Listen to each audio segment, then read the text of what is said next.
განათლებული მოქალაქის გარეშე არ არსებობს ძლიერი ქვეყანა. ვისაუბროთ მნიშვნელოვანზე, რადგან ყველაფერი განათლებით იწყება. რადიო იმედის ეთერშია საუბრები განათლებაზე. თეიკო ანჯაფარიძესთან ერთად. მოგესალმებით.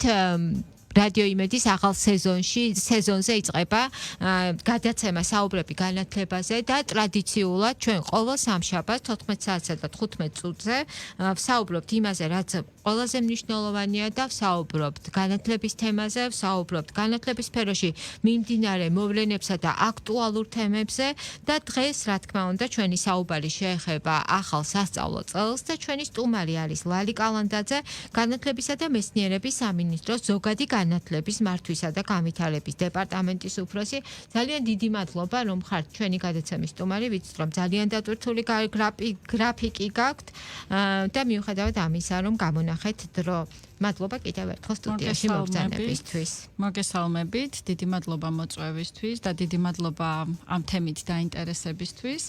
პირველ რიგში ყველა მოსწავლეს, მასწავლებელს და მშობლებსაც ამავდროულად ვულოცავ სასწავლო წლის დაწყებას და ვუსურვებ, რომ ბედნიერად და მშვიდობიანად დაასრულონ ეს სასწავლო წელი. წარმატებული სასწავლო წელი ყველას მშობლებსაც, მასწავლებლებსაც, პედაგოგებსაც, სკოლის ადმინისტრაციასაც, მოსწავლეებს, რა თქმა უნდა, პირველ რიგში ისინი მთავარი მოთამაშეები არიან მთელი საგანმანათლებლო სივრცის და ქალბატონო ლალი, რა სიახლეებით ხდება განათლების სამინისტრო ახალ სასწავლო წელს.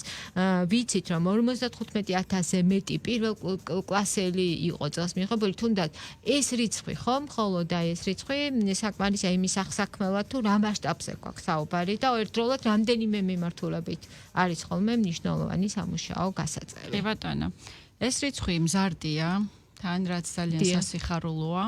ამავდროულად მნიშვნელოვანი ცვლილება გვაქვს ჩვენ და სიახლე ამ სასწავლო წელს ის, რომ პირველ კლასელთა ასაკმა გადაიწია 1 თვით. ანუ იმ ბავშვებს, რომლებიც დაბადებულები არიან 2017 წლის 16 სექტემბრიდან 30 ოქტომბრის ჩათვლით მიეცათ საშუალება, რომ წასულიყვნენ პირველ კლასში. ეს იყო ნებაყოფლობითი, ანუ მშობლების სურვილის შემთხვევაში შეეძლოთ, რომ შეეყვანათ სკოლაში ან გაეგზელებინათ სწავლა საბავშვო ბაღში.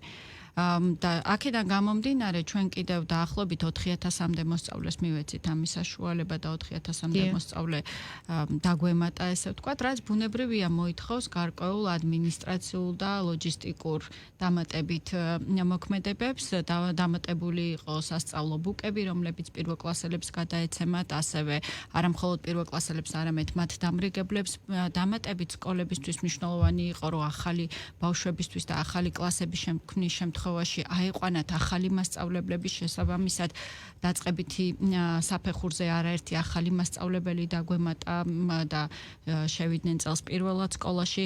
ასევე მნიშვნელოვანი იყო, რომ ამ ბავშვებისთვის სრულად უზრუნველყოფილი ყოფილიყო ის სასწავლო გარემო, ანუ ბავშვების რაოდენობიდან გამომდინარე შეირჩა კლასები, აღიჭურვა სასწავლო მერხებით, სკამებით, დამატებითი ინვენტარით და ასე შემდეგ.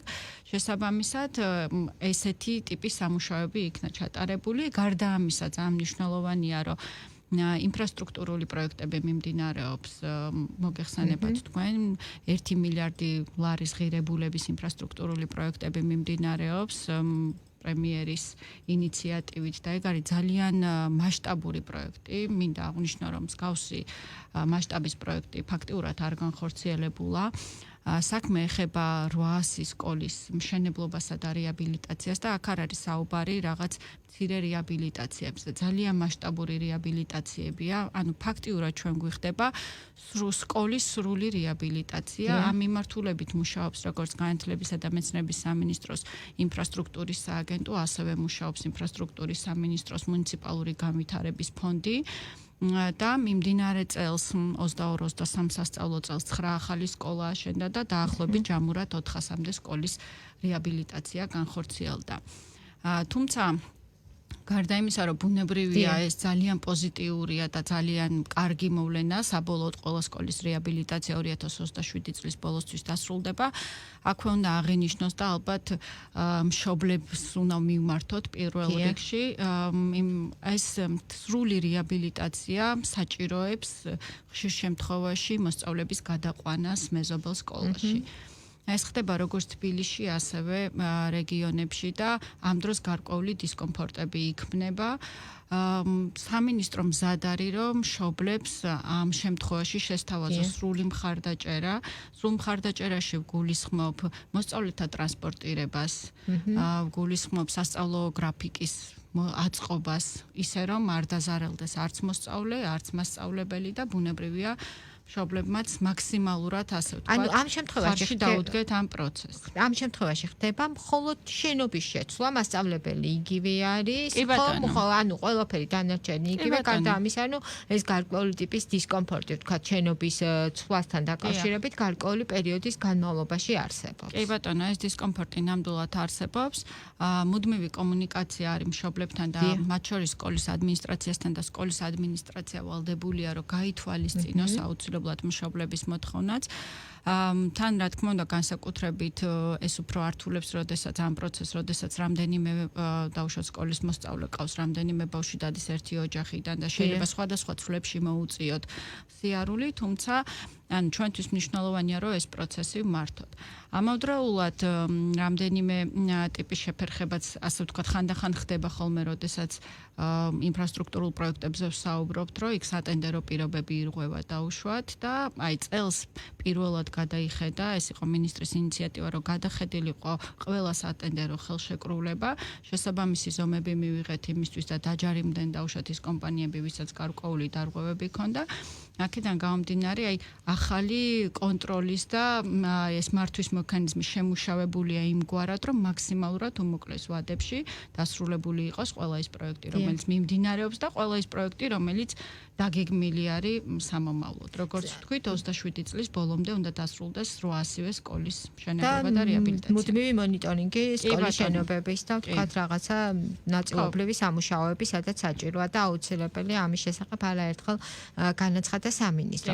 ქალბატონ ლალი, რამდენიმე მნიშვნელოვანი კომპონენტის განსაზღვრა არის აუცილებელი იმისათვის, რომ სასწავლო პროცესი იყოს წარმატებული, ჯანსაღი. ჩვენ ვისაუბრეთ ინფრასტრუქტურაზე, უსაფრთხო გარემო, რაც არის არანაკლებ მნიშვნელოვანი და კიდევ რა თქმა უნდა სასწავლო პროცესი თავად, რომელიც არის აი ამ ყველაფრის თავში, ნომერ პირველი, აი შინაარსობრივ ცვლილებებს რაც შეეხება, თუ არის გარკვეული ტიპის სიახლეები, იმიტომ რომ იყო ხო ყოველ წელს გვაქვს ხოლმე გარკვეული ინიციატივები, რამ გაამართლა, ვთქვათ, წინა წლების გამოცდილებიდან რა დარჩა, რა შეიცვალა, არის თუ არა და მინისტრმა გააკეთა აქცენტი კლას გარეშე დამატებით აქტივობებზე, არაფორმალური განათლების კომპონენტის წინ წამოწევაზე, აი ამ მიმართულებით რა ხდება? კი ბატონო, ძალიან მნიშვნელოვანია, რა თქმა უნდა. უსაფრთხოებაც და სასწავლო პროცესიც ბუნებრივია. წელს განხორციელდა სახელმძღვანელოებზე და რესურსებზე ვისაუბრებ. წელს განხორციელდა პირველი და მეორე კლასის სახელმძღვანელოთა გრიფირება და ასევე მე-11 კლასის სახელმძღვანელოთა გრიფირება. ანუ პირველ, მეორე და მე-11 კლასელებს ახალი სახელმძღვანელოები აქვთ. ამავდროულად მე-11 კლასში დაემატა საქართველოს ისტორია, ანუ იცით რომ საქართველოს ისტორიის სწავლება დაიწყო შაშან მე-10 კლასში და წელს იმ მე-10 კლასელებმა გააგრძელეს საქართველოს ისტორიის სწავლება და მე-12 კლასშიც გააგრძელებენ უკვე საქართველოს უახლეს ისტორიას. ასევე მნიშვნელოვანია, რომ მეორე კლასში სავალდებულოდ დაემატა საგანი ჭადრაკი, პირველი კლასიდან დაიწყეს ასევე შაშან მოსწავლეებმა და მეორე კლასშიც გააგრძელეს და ამისთვისაც განხორციელდა სახელმძღვანელოს გრიფირება, ასევე ბავშვებს დაურიგდათ მოსწავლის როლები, რომლებშიც შეუძლიათ იმუშაონ და იცით, რომ სკოლებიც აღჭურვილია საჭადრაკო დაფებით. მნიშვნელოვანი პროექტია, რომელსაც განათლების სამინისტრო ახორციელებს თავდაცვის სამინისტროსთან ერთად, სამხედრო საქმე და მისი გაფართოება, მისი მასშტაბების გაზრდა. თქვენ იცით რომ როდესაც დაიწყო ესეთი საგანი თავდაცვა და უსაფრთხოება პირველ 2 თუ 3 წლის წინ დავიწყეთ მე-10 კლასში, შემდეგ დავამატეთ სამხედრო საქმე მე-9 კლასში. უბრალოდ იქიდან გამომდინარე ამ პროექტის მნიშვნელობიდან გამომდინარე გადაწყდა რომ მთლიანად სამხედრო სწავლება გადმოსულიყო საბაზო საფეხურის ფარგლებში, ვინაიდან საბაზო სწავლება საბაზო საფეხურის დასრულება არის სავალდებულო საქართველოს ყველა მოქალაქისთვის და ჩვენთვის ძალიან მნიშვნელოვანია რომ ეს კურსი სამხედრო საქმე გავლილი კონდეს საბაზო საფეხურის ჩათვლით. თან აქ ერთ აქცენტსაც გავაკეთებთ, იცით რომ თავდაცვის სამინისტროსთან ერთად ამ საგანს ასწავლიან თადარიგში მყოფი ოფიცრები, ყველა წოდების ოფიცერი ყავს ახლა ამ პროექტში ჩართული და რომლებიც არა მხოლოდ როგორც მასწავლებლები, არამედ თავის პირადი მაგალითით ამ ისტორიებს უზიარებენ, თავის პირად ისტორიებს უზიარებენ მოსწავლეებს და ამას კიდევ სხვა ეფექტი აქვს, ასე ვთქვათ, სასწავლო სკოლაში არის თუ უკვე ყველა სკოლაში არის. ამ ეტაპზე არის 14 სკოლაში, მაინც საპილოტეთ მიდის და ვინაიდან თვითონ რამდგან ვახსენე თადარიგში მყოფი ოფიცრები, მათი შერჩევაც ძალიან მნიშვნელოვანია, ანუ მათი გადამზადება ხდება ამ კუთხით, რომ პედაგოგიური უნარები შეისწავლონ. აქედან გამომდინარე 14 სკოლაშია ჯერ ეს საგანი და იცით რომ ამ სკოლის მოსწავლეები წელს ჯარის ბანაკშიც ყავდა წაყვანილი კოჭორში სამხედრო ბაზაზე. და აქვე გკითხავთ მაშინ სანამ სხვა თემაზე გადავალ, ჩვენ ვიცით ხო, აი წინა წლების გამოცდილებიდან რომ თქვა რაგბის ფედერაციასთან ჰქონდათ და არსებობდა დამატებითი აქტივობა, ესეც საპილოტო პროექტი იყო. აი ამ შემთხვევაში აი ასეთი ტიპის პროექტებმა გაამართლა, სახე იცვალა, რა გამოცდილება მივიღეთ, რამდენი მნიშვნელოვანი ამ ყველაფრის ინტეგრირება საჯარო სკოლის სივრცეებში. რაგბის პროექტი გრძელდება, ანუ 50 სკოლა მივყვებით, ასე ვთქვათ, შემდეგ 50 სკოლაზე გადაინაცვლა მათმა უფრო აქტიურმა, ასე ვთქვათ, ჩართულობამ, რაც გულისხმობს იმას, რომ სკოლების შორის შეჯიბრებებს ატარებენ, სხვადასხვა რეგიონები ყავთ ჩართული და უფრო, ასე ვთქვათ, სიღრმისეულად მიმდინარეობს ამის დანერგვა. ბუნებრივია, რომ რაგბი განსაკუთრებულ ინფრასტრუქტურასაც მოითხოვს და შესაბამისად ამ მიმართულებითაც მუშაობთ, რომ აი ამ მთლიან ინფრასტრუქტურულ პროექტებთან ერთად გაუმჯობესდეს სპორტული მოედნები, სპორტული დარბაზები, რომ მსგავსი ტიპის აქტივობების დანერგვა უფრო აქტიურად მიდიოდეს. ზოგადად არაფორმალურ განათლებაზე რაც შეიძლება ითქვას, ეს არის ალბათ მოსწავლეებისთვის ყველაზე სახალისო და საინტერესო ნაწილი სასკოლო ცხოვრებიდან. შესაბამისად, ჩვენ მთავარია სკოლას მივცეთ მაქსიმალური არჩევანის საშუალება.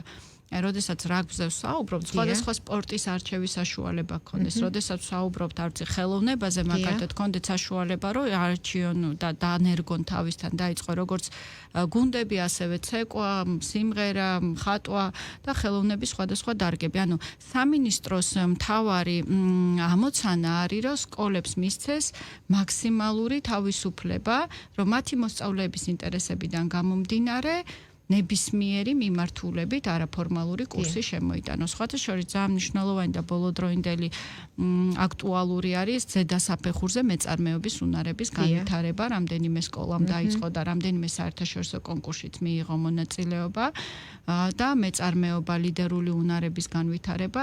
აი ესეთი ტიპის, ასე ვთქვათ, პროგრამები, რომლებიც ესეთი ტიპის უნარების განვითარებაში ეხმარება მოსწავლეებს, აქტიურად შემოდის სასკოლო სივრცეში. რადგან ჩვენ ვსაუბრობთ მოსწავლის არჩევანზე, მოდით ვისაუბროთ უცხოურ ენასთან დაკავშირებითაც, ეს არის სავალდებულო საგანი, მაგრამ აი აქაც არსებობს რაღაცა სივრცე, ხო, რომელიც არჩევანის შესაძლებლობას აძლევს მშობელსა და მოსწავლეს. აი როგორ ხდება ეს, რითი ხელმძღვანელობთ და აი რა უნდა იცოდეს მშობელმა აი ამის შესახებ. ბატონო, ინგლისური ენა არის სავალდებულო და პირველი კლასიდან ვიწყებთ. რაც შეეხება მეორე არჩევით ენას, უკვე მე-5 კლასიდან იწყებენ მოსწავლეები მეორე უცხო ენის შესწავლას. აქ ძალიან მნიშვნელოვანია, რომ ყველა მშობელი იყოს ინფორმირებული, ბუნებრივია. ყველა სკოლას აქვს ვალდებულება, რომ მინიმუმ 2 ენა შესთავაზოს მოსწავლეებს მე-5 კლასში. ანუ მე-5 კლასში სანამ გადავლენ მე-4 კლასის ბოლოს. და არ აქვს მნიშვნელობა ამ შემთხვევაში ერთი ბავშვი ირჩევს იმ მეორე უცხო ენას დაუშვათ, პირობითად ვთქვათ, შევთავაზეთ გერმანული და ფრანგული, ხო?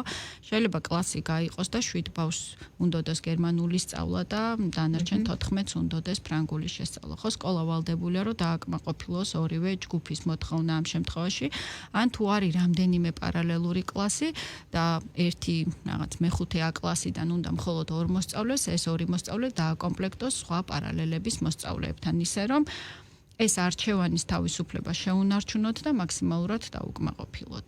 მშობელთა ჩართულობაზე ვისაუბროთ, მოდით, აი რამდენად მნიშვნელოვანი არის და თუ თქვათ არის გადადგმული ნაბიჯები ამ მიმართულებით, რომ მშობლებმა უფრო მეტად აქტიური რა თქმა უნდა გულისხმობ დაწყებით საფეხურზე, საშუალო, ყველა საფეხურს აქვს თავისი გამოწვევები, ხო და მნიშვნელოვანი არის თქვათ აი რა ხდება აი ამ მიმართულებით. ყველა საფეხურს ბუნებრივად თავის გამოწვევები აქვს და ყველა კვლევა აჩვენებს, რომ მშობლები ძირითადად დაწყებით საფეხურზე არიან უფრო მეტად ჩართულები და ალბათ ბუნებრივიც არის, იმიტომ რომ ეს არა მხოლოდ მშობლების, არამედ ბავშვების მოთხოვნაც არის თვითონ ბავშვი როდესაც ხდება მოსწავლე დამოუკიდებელი, ნაკლებად უნდა და ითხოვს მშობლისგან მეტ ჩართულობას. თუმცა ბუნებრივია, რომ სკოლის ასე ვთქვა და სახელმწიფოს მოვალეობაა, რომ მუდმივად ინფორმირებული ყავდეს მოსწავლე.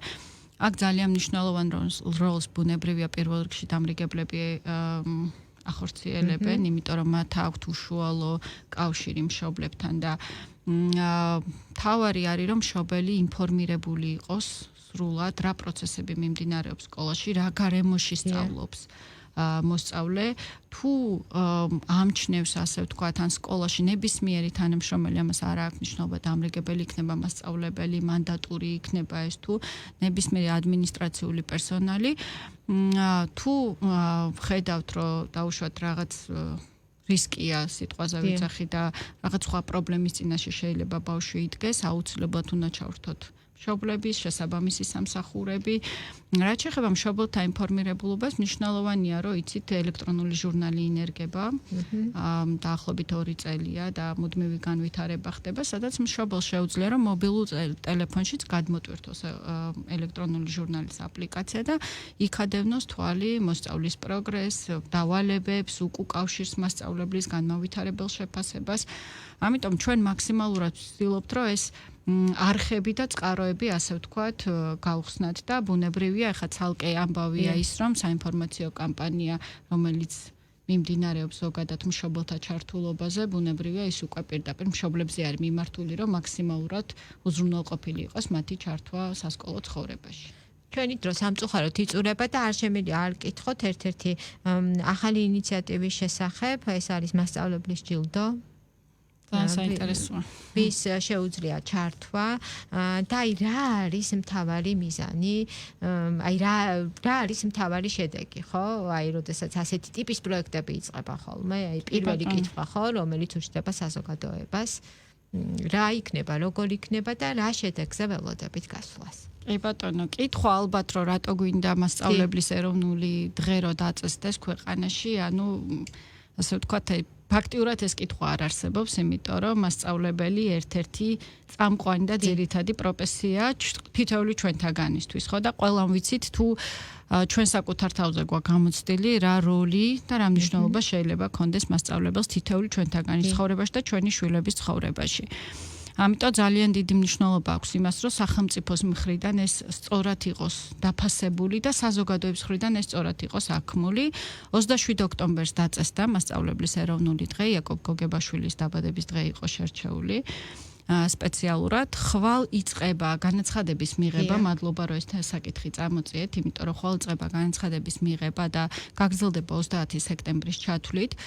ნებისმიერ მასწავლებელს, როგორც საჯარო ისე კერძო სკოლის მასწავლებელს შეუძლია მონაწილეობის მიღება, სკოლამ უნდა წარმოადგინოს მასწავლებელი და ძირითადად მოგვიყვეს, ასე ვთქვათ, ამ მასწავლებლის ისტორია, მასწავლებლის ამბავი, რა გავლენა იქონია, რა მეთოდებს იყენებს, რა ინოვაციური მიდგომები აქვს ამ მასწავლებლებს, რომ მაქსიმალურად, ასე ვთქვათ, კომისიისთვის, რომელიც იქნება საზოგადოების, ასე ვთქვათ, ჩართულობით შექმნილი და ცნობადი სახეებისგან დაკომპლექტებული კომისია მაქსიმალურად მიეცეს საშუალება, რომ სწორი გადაწყვეტილება მიიღოს და 27 ოქტომბერს ერთობლივად გამოვავლენთ იმ რამდენიმე გამორჩეულ და ღირსეულ მასწავლებელს, რომელიც ეროვნულ პრემიას დაიმსახურებს. ეროვნული პრემია მოიცავს 3 კერდე ნიშანს და 10,000 ლარიან ჯილდოს. და ეს იქნება უკვე ყოველ წელს ჩატარდება. ყოველწლიურად ჩატარდება, კი ჩატარდება ბატონო. ტრადიციად დიახ, დაწეს და უკვე დამტკიცდა ეს. და სად შეუძლიათ ჩვენი გადაცემის დასასრულს, სად შეხვალიდან იწყება რეგისტრაცია, სად შეუძლიათ მოიძიონ დეტალური ინფორმაცია. დეტალური ინფორმაცია შეუძლიათ ნახონ განათლებისა და მეცნიერების Facebook გვერდზე, ასევე ჩვენს web გვერდზე და დამატებით გვაქვს ცალკე მეილი premia@mes.gov.gr, სადაც შეუძლიათ რომ დამატებითი ინფორმაციისთვის მოგმართონ და ყველა კითხვაზე მიიღონ პასუხი. ძალიან დიდი მადლობა, უღრმესი მადლობა. იმედი მაქვს, რომ ჩვენ კიდევ არაერთხელ შევხვდებით ამ სტუდიაში სიახლეებით და აქტუალური თემებით, რა თქმა უნდა.